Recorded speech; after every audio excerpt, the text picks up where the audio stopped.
What's up, Beastcoast Pokemon? Today, Nekkra and I are going to be going over the Regulation E regionals. A lot of the metagame has changed since the first one in Peoria. So we're going to be going over the last 3 regional champions that have happened leading up to the Latin American International Championship. Let's begin. All right, 1 week right after Peoria was the Sacramento Regional Championship, and it really was still early meta. I don't think teams really had changed too much, but we saw a lot of unique techs at the Sacramento Regional Championship. I think one thing to note is that weather was absolutely huge, especially represented in this top 8. We have Sand, who ended up winning the regional, as well as getting 17th, the same team with a completely different look with the Tyranitar with the Terra Psychic Assault Vest set, as well as the Hisuian Arcanine, which is able to take the special defense boost thanks to Sand, and with the Willow support, just very nice against a lot of the physical hitters that we see in this format. We saw some really unique builds with the Iron Defense Como that I was just able to set up, and I really like the idea of this team. You have pretty good special defense on this team just because the Tyranitar and the Hisuian Arcanine can get that Sand special defense boost, so you can tank special attacks pretty well. But with the physical side, you have the Intimidate with the Hisuian Arcanine, you have that Will-O-Wisp option as well, and you have the Iron Defense Como, which if it's able to set up properly is just able to decimate teams. There are a lot of high variance physical attackers that just aren't able to really break through Como properly, so being able to use that, no surprise that Michael Zhang was able to win that regional championship and really displayed it well in the finals match. As we saw more weather that we saw, snow was actually a pretty big one, alone in Ninetales with that Aurora Veil, just getting a light screen and reflect for 8 turns just immediately at the beginning of the game. Pretty impressive, especially with Ninetales even getting a defense increase thanks to that snow, as well as another ice type potentially like that Baxcalibur we saw from Rogov, who got 3rd place at that event. And then Aaron Brock was able to use Ninetales with more setup mods such as the King Gambit, where it was just able to go for Sword Stance under that Aurora Veil and then be able to sweep through team. Then we also had Manual Rain do pretty well with Rain Dance Tornadus that got 4th and 5th place by Shane and Andrew Ding, who went undefeated in Swiss, 14-0, the first time that's ever happened in a 2-day regional championship Swiss system. We had Spam, which broke the top 8 for the first time in a while, highlighted by Brian Collins, who, fun fact, lost his Gallade in day 2 due to an inappropriate nickname. I won't go too much into details about that, but Gallade was off the team and he was still able to make it into the top 8, which was very impressive and ran a pretty close set against Rogov in that top 8 match. We also had Wheezing, which made a large showcase at this event with Kyle Livinghouse twice on stream day 1, who barely missed making the day 2, but it did do pretty well, getting 9th place from Alex Underhill and Tyler, who made day 2 as well at this event. Moving on to the Lille Regional Championships, this is where we get a chance to look at the meta breakdown for the European region. Typically in Europe, they tend to have a little bit of a different approach when it comes to the meta. I feel like they have always tried to stick to the strongest archetypes, but also with a few flares that we might not tend to see in the North American region. One of those in particular that sticks out is the Amoonguss that ended up having an Akaberry alongside an Electric Terra. It was only a few players that ended up running that tech. It was still really important to keep your eyes on, because that's definitely a surprise that could mess up your game plan if you're not prepared to deal with consequences of something like that. This top 8 though from Lille is pretty standard. Doesn't include a whole lot of Ogerpon at this point in the Regulation E meta. Ogerpon was starting to fall off in usage, but it still includes some of the more prominent Pokemon. Chien-Pao really picking up in numbers here. As you can see, Miguel Marti running the Chien-Pao and Dragonite, Aurelian Sula also running that core, and then Simone Sanvito, the winner of this tournament, ended up running Chien-Pao with the Urshifu, Hisuian Arcanine, and the Rillaboom to really make advantage of the sort of ruin ability of that Pokemon. But outside of that, right, you have still like kind of bulky offense, Taran taking the Heatran and the Iron Hands alongside the Tornadus just to have something like the Tailwind support. Marco Silva actually running a team with the Roaring Moon and the Fluttermane. Then you got some snow as well from Maxime, the Baxcalibur, and the Alolan Ninetales. So still like a super varied top 8 when it came down to Pokemon choices. Maybe not as much cooking as we saw in the Peoria Regional Championships or even in Sacramento, where there is even a Spam team, a Trick Room team that made the cut there from Brian Collins. But you still have things like Dondozo Tatsugiri, which is a very specific core to run on a team. Cool to note as well that in Europe, they do like Dondozo Tatsugiri a little bit more than what's happening in North America right now. Pretty similar archetypes across the board, but this one keeping the Alolan Ninetales to help mitigate a lot of the incoming damage that Dondozo would take, especially when you pair that up with the the bulk that it gets from the commander boost, that is a lot for many teams to have to chew through. And a lot of teams don't necessarily have the best answers to it unless you look at something that has higher critical hit ratio like the Ivy Cudgel, the Ogre Pawn, or of course Urshifu. Very important, very good to have on that Pokemon, and that can definitely help in a matchup like that. Now moving towards the more recent regional championships that we had in Toronto for North America. This is where things look a little bit more centralized, but still varied enough that a lot of unique Pokemon can shine through. So in the top 8, there was way more Tornadus than we've seen in previous tournaments. Alongside that, you also have to take a look at the increased usage of Hisuian Arcanine. Hisuian Arcanine, for the record, has been on every single regional winning team for Regulation E. It's really cool to be able to see that meta development because of how Hisuian Arcanine was starting to increase in usage towards the end of Regulation D, but not necessarily seeing the same amount or even the same builds as what we're seeing in the top cuts at all of these different regional championships. There's a lot of different ways that you can build this Pokemon. A lot of people will put something like recovery on it, so Citrus Berry is really good. You can also lean into its offensive output with a Choice Band, or you can even make it really bulky with something like an Assault Vest, and that opens up a lot of different doors for how you might want to actually fill out the move set for this Pokemon. Flare Blitz and Rock Slide feel like must brings just to lean into the stab damage for this Pokemon, but Extreme Speed's really good to be able to have a priority attack, and then you have a few choices and some supportive options. Will-O-Wisp can be very helpful on a Pokemon like this just to help control all of that incoming physical attack damage too. But the rest of the top 8 for Toronto Regionals includes more Roaring Moon than what we've seen before, so Paul Chua and Jamie Boyd both bringing that Pokemon. There's a lot more Trick Room too, where Enzo and Andrew both had the Blood Moon or Saluna with the Dusclops and the Indeedee respectively for their choice of Trick Room setters. And even looking at Bobby Rochelle's team, there's going to be a Sinistra. This one doesn't necessarily have the Trick Room, but another newer Pokemon that was introduced in Regulation E alongside that Blood Moon or Saluna that has seen a little bit of play, but not a whole lot. Very cool to see that on there to make use of the Matcha Gotcha for the burn chance, and also Nasty Plot, which I thought was a more unique set for this Pokemon in particular because you have the Shadow Ball and the Matcha Gotcha that can both really benefit, and the damage output from Sinistra just gets such a huge boost and makes it a really competitively viable Pokemon as well. Where my eyes really get drawn to though is the lack of Ogerpon in this top 8. When we were looking at the Peoria Regional Championships, it felt like almost every single team had a Wellspring Ogerpon or a Hearthflame Ogerpon. In the day 2 of this regional championship, even just looking at the top 8, every single team had an Ogerpon on the team. Sacramento, not the same look. There were 4 Ogerpon, so 2 Wellspring and 2 Hearthflame. Lille started to have the same effect where you had 2 Ogerpon, Wellspring, as well as 2 Hearthflame. But then when you look at Toronto, neither of those forms existed, and instead you had the base form Teal Mask on Jamie Boyd's team, which was incredibly unique and very cool to look at getting a top 4 at that event. But you also had the Cornerstone Ogerpon coming out from Andrew, was also such a surprise. There were a few Cornerstone Ogerpon in all of the day 2s for Peoria, Sacramento, and Lille. But for Toronto to make it into the top 8, this is such a huge breakout performance for this Pokemon. You have a lot of the similar moves that you would see from Wellspring or Hearthflame, but looking at just its durability as a Pokemon, that's really where it can shine. It has some really great defenses, and especially when you're able to terrestrialize the Cornerstone Ogerpon, you still get a boost coming through from its embody aspect. So Toronto was just absolutely wild. A lot more offensive pressure with a lot more Tornadus, the Thunderous as well from Jamie's team, but still a lot of different archetypes with the Trick Room, the more hyper offense, as well as the bulky offense for all of these teams. Another really cool thing to point out is that Lille and Toronto were won by the exact same team. You can say also almost the exact same person if you look at how similar in appearance Simone Samvito and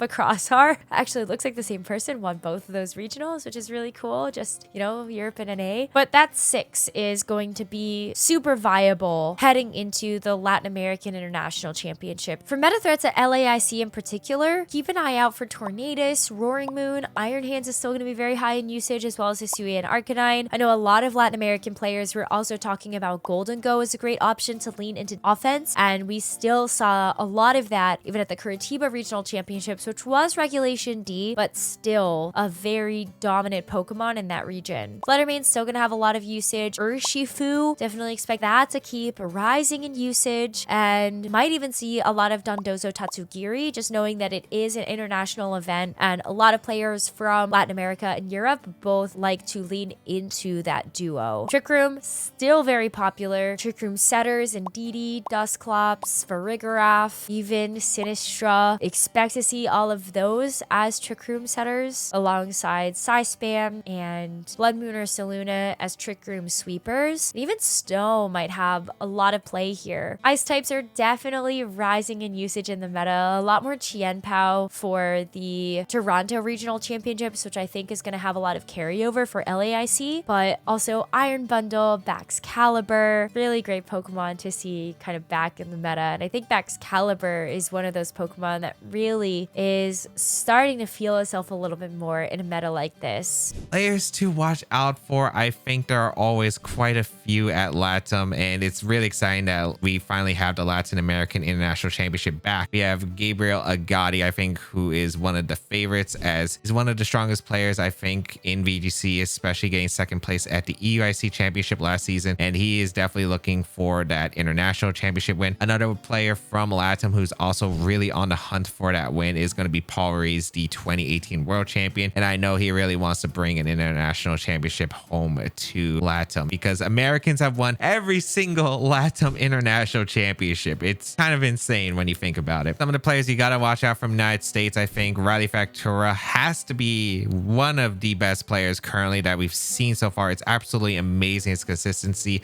ever since the start of the season.